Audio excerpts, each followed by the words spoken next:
Aujourd'hui, on va parler de sens du travail avec le prisme de la philosophie. Alors, je ne sais pas comment vous sentez dans votre travail. Est-ce que vous aimeriez avoir plus de sens? En tout cas, sachez qu'il y a 47% des cadres sup en France qui se disent prêts à gagner moins d'argent pour avoir plus de sens dans leur travail. C'est fou, non? Un cadre sur deux. Alors je ne sais pas si vous connaissez cette citation qui dit choisissez un travail que vous aimez et vous n'aurez pas à travailler un seul jour de votre vie. Alors les gens disent que c'est Confucius qui l'a dit, en réalité personne n'a aucune idée de qui l'a dit, mais enfin quand on cite un vieux philosophe ça pose, donc on va dire que c'est Confucius. Et ce que ça nous laisse entendre du coup, c'est que si on n'est pas heureux dans notre travail et qu'on ne trouve pas qu'il a du sens, peut-être qu'en fait c'est un problème de choix, on a peut-être mal choisi. Alors du coup, penchons-nous peut-être sur la manière dont on choisit d'habitude. Je sais pas, vous choisissez comment? J'imagine qu'il y a des chances pour que le salaire soit une variable, parce qu'il y a 60% des gens qui disent que le salaire fait partie des motivations quand ils choisissent un travail. Ça me semble d'ailleurs même pas tant que ça. Donc le salaire, qu'est-ce qu'on pourrait avoir d'autre comme critère de choix pour un travail? Si le travail est intéressant, s'il est pas trop loin de la maison par exemple, si on peut faire du télétravail, d'avoir des collègues sympas. Bon, et puis si on parle de choses qui ont peut-être plus encore trait au sens au travail, peut-être que notre travail, il ait de l'impact, qu'on voit l'impact de notre travail, que ce soit utile à la société. Quoi d'autre? Peut-être que soit aligné avec nos valeurs, que ça contribue à nos valeurs. Ça fait déjà pas mal de critères. Et puis du coup l'idée habituellement c'est que on a cette liste de critères et puis quand on croise un boulot qui match, c'est parti quoi. A priori c'est bon. Alors moi je me pose quand même la question, parce que j'en ai fait pas mal des boulots, j'ai essayé plein de choses très différentes et ça m'arrivait pas mal de fois d'avoir quasiment tous mes critères qui étaient cochés. Et vous me direz si vous c'est aussi quelque chose que vous avez vécu. On a l'impression qu'on ne peut pas se plaindre. On a plein de bons salaires, collègues sympas, c'est intéressant. Et pourtant, on ne se sent pas bien. Il y a un truc qui manque. Il y a un truc qui fait que ça n'a pas de sens d'être dans ce travail-là. Vraiment, il y a un truc qui coince. Alors, la philosophie, c'est une façon de voir le monde. C'est une vision qu'on a du monde qui existe. C'est comme une paire de lunettes. Si on mettait des lunettes rouges, on verrait le monde en rouge. Si on portait des lunettes avec des verres bleus, on verrait le monde en bleu. La philosophie, c'est une vision qu'on a du monde. Moi, ma vision de ce sujet-là, de ces critères de choix qui feraient que oui ou non, on trouve que notre travail a du sens pour nous, ma vision, donc je vous la propose, c'est que peut-être qu'en fait, notre problème, c'est que d'habitude, quand on a comme ça une grande liste de critères où presque tout est coché, mais peut-être qu'il en manque un, notre façon de voir les choses, c'est se dire, quand même, il y a 95% des critères qui sont cochés, j'ai pas à me plaindre, enfin, c'est déjà super. Mais qu'en fait, chacun de ces critères, plutôt que de les voir comme des cases à cocher, et faut en cocher un maximum, ce serait peut-être plutôt comme des maillons d'une chaîne. Imaginez que tous ces critères, tous ces maillons, ils sont imbriqués les uns dans les autres, puisque c'est une chaîne, donc ils sont liés les uns aux autres. Et ce dont on se rend compte quand on prend cette métaphore de la chaîne, c'est qu'une chaîne, elle a la force de son maillon le plus faible. S'il y a un maillon qui casse, la chaîne, elle casse. On s'en fiche que tous les autres maillons soient très forts. S'il y en a un qui n'est pas solide, la chaîne casse. Et pour le travail, ma vision, c'est que c'est ça qui se passe. Qu'en fait, il ne faut pas essayer de cocher un maximum de cases, mais plutôt de s'assurer qu'il n'y ait pas des maillons, et les maillons étant nos critères de choix dans un travail, des choses essentielles qui comptent pour nous, qu'il n'y ait pas des choses qui soient qui fassent pas partie de l'équation. Sinon, on peut pas avoir de satisfaction au travail. Alors, quand on se dit ça, est-ce que vraiment ça nous permet de choisir un travail qui ait du sens? Bah, moi, ce que je me demande déjà, c'est quoi un travail qui a du sens? Qu'est-ce que ça veut dire avoir du sens? On parle de quoi en fait? Le sens, c'est quoi? C'est la signification? C'est pourquoi on fait notre travail? Donc ça voudrait dire que si on fait un travail qui est aligné avec nos valeurs, alors il a du sens pour nous? Ou alors peut-être que quand on utilise le mot sens, on parle des 5 sens, de notre ressenti, du comment on se sent. Du coup, si on se sent bien au travail, versus se sentir stressé, obsédé, on parle que de ça, en dehors du boulot, on a mal au ventre le dimanche soir, le lundi, ça nous saoule d'y aller. Donc voilà, notre ressenti, ce serait ce qui ferait qu'un travail a du sens ou non. Une autre façon aussi, c'est de se dire que le sens, c'est la direction. C'est vers quoi on va, pourquoi on travaille. Et là, ce serait le résultat de nos actions qui, s'il est utile par exemple, ferait que notre travail a du sens. Alors, comme je vous disais, moi, j'aime beaucoup la philosophie, et la philosophie, c'est plein de visions du monde différentes. Et sur cette question du ressenti, moi, personnellement, en tout cas, ça m'a aidé à des moments où ça allait pas du tout dans le travail. La vision d'Épictète, je trouve qu'elle est intéressante, notamment pour les gens qui sont très émotifs et qui vont vivre les choses de manière très intense.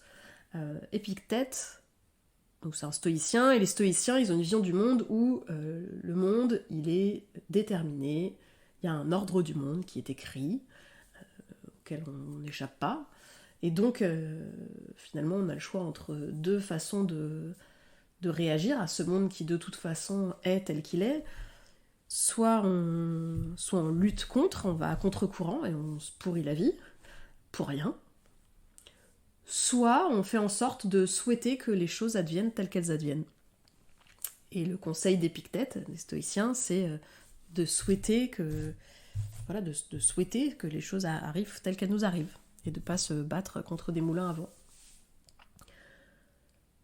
Un autre philosophe que j'aime bien, c'est Épicure. Épicure, lui, ce qu'il dit, c'est que c'est important, dans la vie, mais du coup dans le travail aussi, de faire vraiment la part des choses entre les désirs naturels et les désirs vides. Alors ce qui correspond à un désir naturel, par exemple, ça va être manger, boire, dormir. Lui va aussi mettre dedans l'amitié, la philosophie. Et des désirs vides, ça va être la gloire, le pouvoir. Et donc ça veut dire que par exemple dans un travail, peut-être qu'il y a des... enfin, en tout cas moi je sais que j'ai fait cette erreur-là, et vous l'avez peut-être aussi faite. On peut être attiré par des paillettes, par des choses un peu glamour. Il y a des choses qui vont nous attirer. Et en réalité, derrière, c'est creux. C'est juste, c'est ça, les honneurs, de la reconnaissance, des prix. Mais c'est des badges, c'est des bons points. Mais dans le fond, on se sent vide. C'est pas ça qui apporte du sens à un travail, du sens à une existence. Ça, c'est vide. Et faire la différence entre ce qui nous nourrit et ce qui relève de la paillette, c'est essentiel selon Épicure. Et ces philosophes grecs anciens, à leur époque, une personne qui voudrait s'accomplir, être une personne accomplie, c'est une personne qui saurait maîtriser ses passions. Pour eux, maîtriser les passions, c'est ce qui évite la souffrance. Non seulement, évidemment, éviter les sentiments négatifs, quoi, donc pas se mettre dans des situations où c'est écrit d'avance qu'on va mal le vivre. Je sais pas, par exemple, quelqu'un qui serait très susceptible, faut pas aller travailler dans une cuisine de restaurant, parce qu'en général, les gens n'ont pas le temps de se dire les choses gentiment et sont un peu bruts de décoffrage, donc voilà, faut se connaître et pas aller dans des contextes qui nous qui nous ferait du mal. Mais c'est aussi éviter les trop grands moments d'euphorie, parce que après un moment d'euphorie, il y a forcément derrière une redescente qui peut être décevante. Et donc voilà, ce serait limiter quelque part dans une fourchette d'intensité les émotions qu'on ressent. J'ai envie de vous parler aussi de Franz Kafka. Alors vous avez peut-être lu La Métamorphose, ou Le Château, ou Le Procès. Mais ce que vous savez peut-être pas, c'est qu'à côté de son activité littéraire, il avait un job normal. Mais alors, super normal. Il bossait dans une compagnie d'assurance. Toute sa carrière dans la même boîte. Il a toujours travaillé au même endroit, à temps plein, voilà. Et ce qui est intéressant, c'est que quand il parlait de ce job-là, il en parlait en disant « le bureau ». Et même quand il parlait de son boulot, il disait « le bureau est une horreur ». Bon, alors pour vous préciser un peu ce qu'il faisait, il établissait par exemple le montant des cotisations patronales pour les entreprises qui cotisaient à cette assurance. Il suivait des litiges entre employés et ouvriers. Il rédigeait des rapports sur des accidents du travail. Des trucs un peu glauques d'ailleurs, parce qu'à l'époque, les ouvriers n'avaient pas la même sécurité qu'aujourd'hui. Voilà, il y avait un métier très... le bureau est une horreur, quoi. Voilà, vraiment pas un truc glamour. Et par ailleurs, son activité d'écrivain, créative, quand il en parlait, il disait « mon travail ». Et je trouve ça hyper intéressant, parce que je ne sais pas si vous connaissez beaucoup d'artistes ou si vous-même vous l'êtes. Moi, j'en ai pas mal dans mon entourage, et c'est vrai que j'ai remarqué ça. Quand ils se présentent, ils vont dire qu'ils sont peintres, musiciens, photographes. Ils vous diront jamais qu'ils sont serveurs dans un restaurant, alors même que, en fait, concrètement, ça occupe la majorité de leur temps. Mais ça n'a aucun sens de dire ça, parce que pour eux, ils sont artistes. Et le reste n'est qu'un moyen pour subvenir à leurs besoins, parce que c'est nécessaire. Et c'est intéressant de voir que Franz Kafka, c'est pas la rémunération qui fait le travail. Le travail, c'est ce qu'on a décidé être le centre des efforts qu'on accomplit et qui, pour nous, ont du sens. Et ça fait écho à la vision que Hannah Arendt, elle a développée. Hannah Arendt, elle a fait la différence entre le travail et l'œuvre. Et pour elle, le travail... Et d'ailleurs, c'est intéressant, elle a critiqué Marx à ce propos. Elle a dit que Marx, il avait repris un peu naïvement les définitions du travail qui existaient déjà avant qu'il écrive, où le travail, c'était l'activité rémunérée. Et elle a dit, non, je suis pas d'accord, le travail, c'est pas l'activité rémunérée.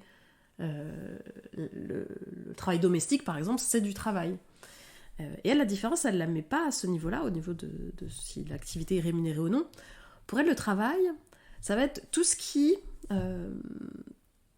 est réalisé, toute activité productive qui est réalisée et qui est consommée dans la foulée, et qui du coup doit être refaite à nouveau, un peu dans une espèce de cycle infernal où on crée un truc, et puis on le consomme, et puis on le recrée, et on le consomme. Et où la personne qui crée peut être remplacée par n'importe qui. Donc par exemple, dans le travail, ça peut être le rapport hebdomadaire qu'on va faire, on va mettre à jour des chiffres, puis comme ça, un peu de manière... les chiffres sont plus à jour la semaine d'après, donc on les remet à jour, et puis c'est une espèce de travail infernal qui ne se termine jamais, et qui peut être fait par n'importe qui, on n'apporte pas vraiment de valeur. Voilà. Dans le quotidien, ça va être, je sais pas moi, la vaisselle, on lave la vaisselle et puis on la salit, alors il faut la relaver, puis on la resalit, une espèce de truc interminable. Et face au travail, elle met l'œuvre. Et l'œuvre, au contraire, c'est ce qui va être durable. C'est ce qui est réalisé, qui est utilisé et qui va durer dans le temps. Donc ça peut être une maison, ça peut être un poème, voilà, donc c'est pas le hasard que des artistes, on parle plutôt d'œuvres d'art. Et pour le coup, ce sont des productions qui ont un impact direct sur le monde. Donc, par exemple, créer des outils à faire des outils, pour elle, ça, c'est pas de l'œuvre. Ça n'a pas un impact direct sur le monde. Et ça pourrait expliquer pourquoi, quand on n'a pas un impact direct sur le monde, on perd un peu le sens de ce qu'on fait. Et dans cette idée-là, il y a Hegel aussi, qui a parlé de cet impact qu'on a sur le monde en parlant de...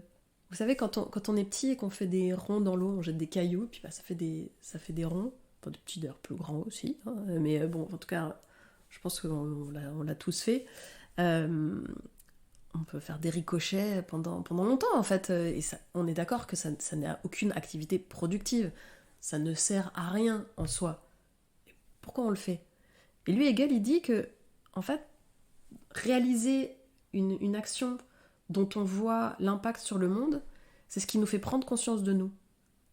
C'est comme ça qu'on se sent exister, en fait, en voyant l'impact de nos actions sur le monde. Comment on change le monde.